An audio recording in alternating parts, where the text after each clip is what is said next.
अगर इस वीडियो को किसी स्ट्रैटेजी वीडियो की तरह ट्रीट कर रहे हो तो इस वीडियो को स्किप करो। दुनिया भर का ज्ञान और मोटिवेशन देने के लिए आपको वीडियो यूट्यूब पे मिल जाएगा। ये वीडियो आपको रियलिटी चेक देने वाला है कि आप फिर से वही गलती कर रहे हैं, उसी लूप में जा रहे हैं, और अगर आप इस गलती को कंटिन्यू करेंगे तो जो हश्र आपका पिछले साल हुआ वही हाल इस साल भी होने वाला है। तो please mark my word and follow what I am saying religiously if you want to crack this exam. बार बार वैलिडेशन के लिए जाओगे तो आपका सिलेक्शन नहीं होगा, ये मैं लिख के दे देता हूं। आप लोगों ने पिछले साल देखा है कंपटीशन किस लेवल का हो रहा है, बच्चे कितनी मेहनत कर रहे हैं, और प्लस एनटीए बाबा का स्कैम तो है ही।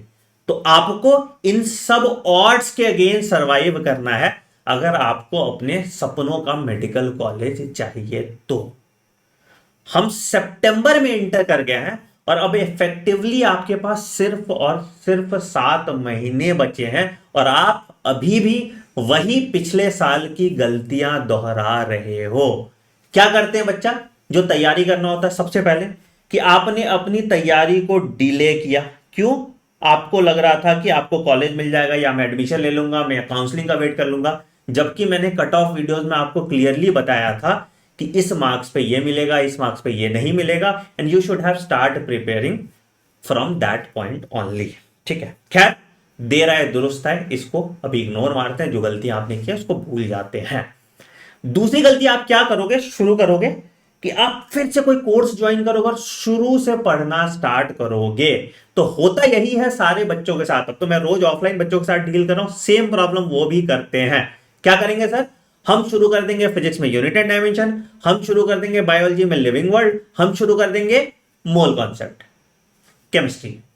बट जब आपने पिछले साल भी तैयारी की थी तो ये चैप्टर्स तो आपके ज्यादा स्ट्रांग थे ना, क्योंकि आप नए जोश के साथ पढ़ रहे थे, है ना। तो पहले 3-4 चैप्टर सबके सही होते हैं। फिजिक्स में ये वर्क एनर्जी पावर तक आते आते सही रहता है, उसके बाद आपकी हवा निकलनी स्टार्ट हो जाती है। तो please do not do this mistake again. Every minute of yours is crucial. तो आपको अपना टाइम ऑप्टिमाइज करना पड़ेगा। आपको 7 महीने में सिलेबस कंप्लीट करना है। फिर से मैं रिपीट कर रहा हूं, 30,000 से ज्यादा क्वेश्चन प्रैक्टिस करना है और कम से कम 50 फुल सिलेबस मॉक टेस्ट देना है। ये सब 7 महीने में करना बहुत डिफिकल्ट है और इसके लिए आपको एक एक मिनट का हिसाब रखना पड़ेगा। तो आपका अप्रोच थोड़ा उल्टा होना चाहिए। क्या होना चाहिए सर आपका अप्रोच? शुरू से आपको सब कुछ नहीं पढ़ना है। आपने कुछ तो पिछले साल पढ़ा होगा ना, तो लेट से आप टॉपिक वाइज लिस्ट बनाओ।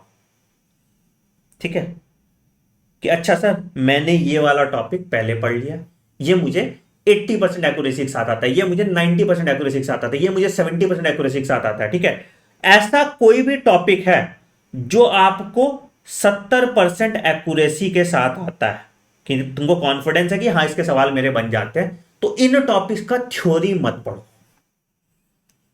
क्या करो सर इन टॉपिक्स का? तो इन टॉपिक्स के आप क्वेश्चन सॉल्व करो टॉपिक वाइज। इससे ना तुम्हारा क्वेश्चन प्रैक्टिस तो होगा ही होगा, प्लस इससे आपका डे 1 पे रिवीजन भी साइमल्टेनियसली स्टार्ट हो गया। अब मान लो ऐसे चैप्टर्स हैं जो आपको 70% से कम एक्यूरेसी पे आता है, लेस देन 70% एक्यूरेसी के जो चैप्टर्स हैं, उन चैप्टर्स को आप करो, उन चैप्टर्स को आप पढ़ो थ्योरी। थ्योरी के बाद आप टॉपिक वाइज क्वेश्चन करो और हर तरह के क्वेश्चन करो। ठीक है, बहुत लोग आपको बोलने को मिल जाएंगे इस बार तो अतरंगी सा पेपर आ जाएगा, जहन्नुम से उठा के पेपर दे देगा। भाई कुछ नहीं होने वाला है, जैसा पेपर आता है वैसा ही पेपर आएगा। डिफिकल्टी लेवल थोड़ा बहुत 19-20 होगा, और जितने स्टैंडर्ड क्वेश्चन बैंक मार्केट में अभी हैं उन सभी क्वेश्चन बैंक का स्टैंडर्ड ऐसा ही है, तो आपको परेशान होने की जरूरत नहीं है। तो आप टॉपिक वाइज क्वेश्चन करेंगे, आप चैप्टर वाइज क्वेश्चन करेंगे, आप पीवाईक्यू प्लस एग्जाम्पलर करेंगे, आप एनसीईआरटी के एग्जाम्पल्स जो इंटेक्स क्वेश्चंस होते हैं, ठीक है, इलस्ट्रेशंस होते हैं फिजिक्स और केमिस्ट्री में, खास करके फिजिकल केमिस्ट्री और फिजिक्स में, उसको करेंगे।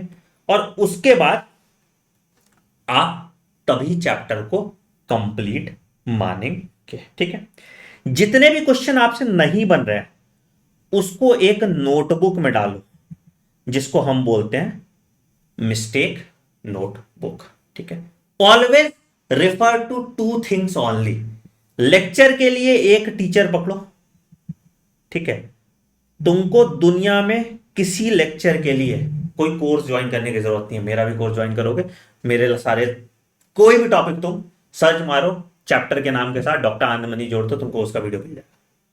ठीक है, तो कोर्स उनके लिए जिनके अंदर सेल्फ मोटिवेशन नहीं है पढ़ने का। ठीक है, कोर्स के बारे में मैं बताऊंगा, बट अभी आपको एक टीचर पकड़ना है एक सब्जेक्ट के लिए जिसका यूट्यूब पे लेक्चर है या उसके पर्टिकुलर कोर्स में लेक्चर है, आप उसको पकड़िए। ठीक है, लेक्चर कीजिए। उसके बाद जो क्वेश्चन आपसे नहीं बन रहे उस क्वेश्चन को मिस्टेक नोटबुक में डालिए और ये प्लेबुक पूरा फॉलो कीजिए till your syllabus is completed. Please understand कि आपका सिलेबस अगर 15 जनवरी तक खत्म नहीं होता है तो आप रेस में बहुत पीछे जा चुके हैं। मैं डरा नहीं रहा हूं आपको, यही तुम सुनने को तुमको अगले साल मिलेगा। अरे यार सर मेरे 610 नंबर आ गए, मेरे 620 नंबर आ गए, 630 नंबर आ गए, 640 नंबर आ गए। ये स्टक तुम तब होते हो जब तुम इफेक्टिव प्रैक्टिस नहीं करते हो, और प्रैक्टिस तभी कर पाओगे जब तुम्हारा सिलेबस कंप्लीट होगा। तो हम लोग अपने ऑफलाइन सेंटर में 15 नवंबर तक ही सिलेबस कंप्लीट कर रहे हैं, तो आप समझ जाओ वो भी आपके कॉम्पिटिटर्स हैं। तो आपको कम से कम, मतलब मैं थोड़ा और एक्सटेंशन दे देता हूं, 31 जनवरी तक तो सिलेबस कंप्लीट करो ही करो। ठीक है, जितना जल्दी सिलेबस कंप्लीट करोगे उतना भला होगा आपके लिए। ठीक है, और इसके बाद एक और चीज आपको ऐड करना है, that is your test series. Test series कब से देना चाहिए? तो टेस्ट सीरीज बेटा आपको जो अगस्त आपका चला गया, सितंबर से अब आप यूनिट टेस्ट देना स्टार्ट कर सकते हैं। तो अब टेस्ट सीरीज में भी गलती ये मत करना कि मैं कोई ऑफलाइन टेस्ट जाके दे रहा हूं, नहीं। आप ऑफलाइन टेस्ट खरीद लीजिए जो आपके घर पे है, और उस टेस्ट का सिलेबस को आप इधर फॉलो कर लीजिए और यूनिट टेस्ट दीजिए। और उसके बाद जब आपका सिलेबस कंप्लीट हो जाए बाय 31 जनवरी जब आप बोल रहे हो, तो आप फुल टेस्ट दीजिए। दोनों यूनिट टेस्ट और फुल टेस्ट मिला के मिनिमम आपको 50 टेस्ट देना है। टेस्ट को एनालाइज करना है और टेस्ट को रिवाइज करना है। इस पे भी हम एक डिटेल में वीडियो बना देंगे, टेस्ट को एनालाइज कैसे करते हैं, रिवर्स इंजीनियर करके रिवाइज कैसे करते हैं, ताकि आपके नंबर बढ़े। ठीक है, ये दो इंपॉर्टेंट एस्पेक्ट मैंने डील किया। एक तीसरी गलती जो आप करते हो कि आप जो पुराना पढ़ते हो उसको रिवाइज नहीं करते और आप भूल जाते हो एसेंशियली। तो आपका शेड्यूल कुछ इस तरह से रखना, मंडे टू सैटरडे आप कुछ नया पढ़ो, संडे हमेशा रिवीजन टेस्ट और डाउट के लिए रखो। रिवीजन, अगर आप टेस्ट बनाना चाहते हैं टेस्ट, या अगर आप डाउट सॉल्व करना चाहते हैं तो डाउट के लिए आप संडे को रखिए। ठीक है, मंडे टू सैटरडे भी जब आप पढ़ रहे हो तो आपको शिफ्ट में पढ़ना चाहिए, 2-2 घंटे का शिफ्ट बना लीजिए। तो अगर मान लो कि तुमने पहला शिफ्ट थ्योरी का रखा,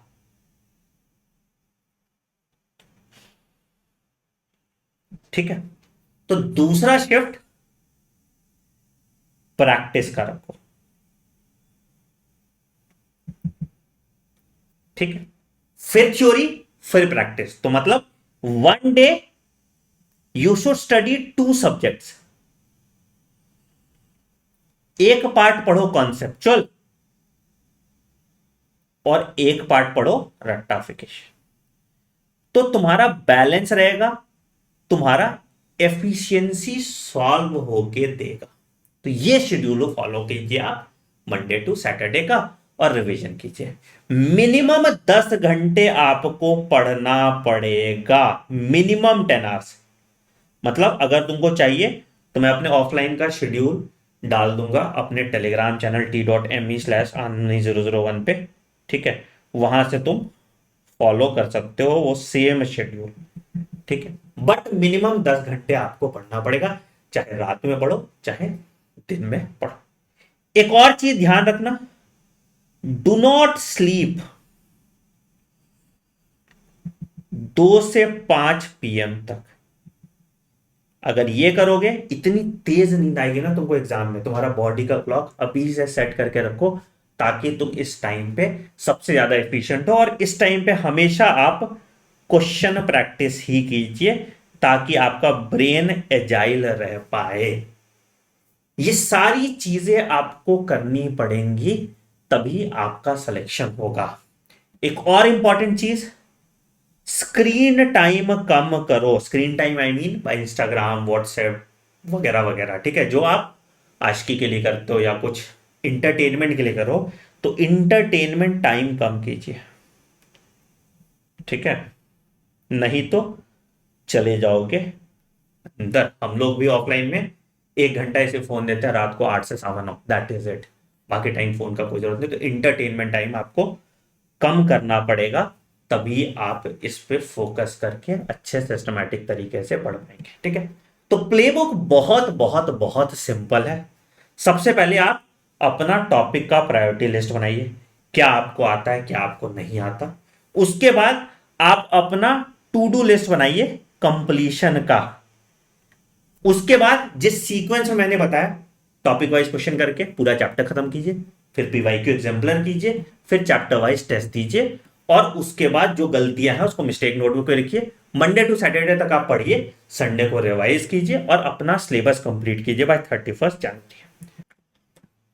अगर आपको टेस्ट सीरीज और क्वेश्चन बैंक का अच्छा रिसोर्स नहीं मिल पा रहा, तो आप मेरे फंडा बॉक्स ऐप को इंस्टॉल कीजिए या fundabox.in पे जाइए। यहां पे फंडा बॉक्स लर्निंग फेस्टिवल चल रहा है टीचर्स डे तक, जहां पे आपको 32 मॉक टेस्ट, जिसमें पार्ट टेस्ट भी है, फुल टेस्ट भी है, with hint and solution, with OMR sheet आपके घर पे डिलीवर कराया जाएगा।